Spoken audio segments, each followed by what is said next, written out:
వివాస్ చూడండి, ఇది బ్రహ్మకమలము. ఈ బ్రహ్మకమలం అయితే చాలామంది చూసుండారు చూడండి. అదే విధంగా ఇది దీంట్లో పువ్వు అనేది ఎలా స్టార్ట్ అవుతుంది అనేది చాలా విచిత్రంగా ఉంటుంది. చూడండి, ఆకుల కనుపుల దగ్గర నుంచి స్టార్ట్ అవుతుంది మనకి. దీంట్లో మొగ్గ చూడండి, మొగ్గ అనేది రోజు రోజుకు పెరుగుతూ ఉండి ఒక నెల 1.5 నెల పడుతుంది ఒక మొగ్గ పువ్వుగా మారడానికి. చూడండి, ఈ విధంగా ఆకులు కనుపులో వస్తుంది. మామూలుగా మనకి చెట్లల్లో అయితే కొమ్మల్లో కానీ కొమ్మల చివర్లో కానీ పూలు స్టార్ట్ అవుతాయి. దీంట్లో చూడండి, ఆకుల కనుపులో స్టార్ట్ అవుతుంది, ప్రతి ఒక్క కనుపులో స్టార్ట్ అవుతుంది.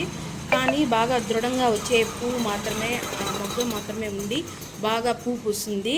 కొంచెం బలహీనంగా ఉండేవి రాలిపోతాయి. చూడండి, మీకెవరైనా కూడా బ్రహ్మకమలం తెలియకపోతే ఈ వీడియోలో మీరు చూడొచ్చు. చూడండి, ఈ విధంగా స్టార్ట్ అవుతుంది. కరెక్ట్గా నెల 1.5 లేదా 1 మంత్కే వచ్చేస్తుంది పువ్వు అనేది. ప్రతి ఒక్క కనుపు దగ్గర ఉంటుంది. బలమైన మొగ్గ మాత్రమే పువ్వుగా వస్తుంది.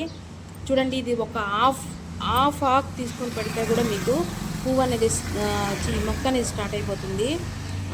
చివర్లలో కొంచెం తీసుకొని పెడితే కూడా దాంట్లో నుంచి వేర్లు వచ్చేస్తుంది. మనకి భూమిలో నాటామంటే కుండీలో పెంచుకునే వాళ్ళు కూడా పెంచుకోవచ్చు. మేమైతే కుండీలోనే పెంచాము. చూడండి, మాకైతే మా అమ్మలు ఇట్లా బాగా వచ్చేసింది. కుండీలోనే మేము పెట్టింది.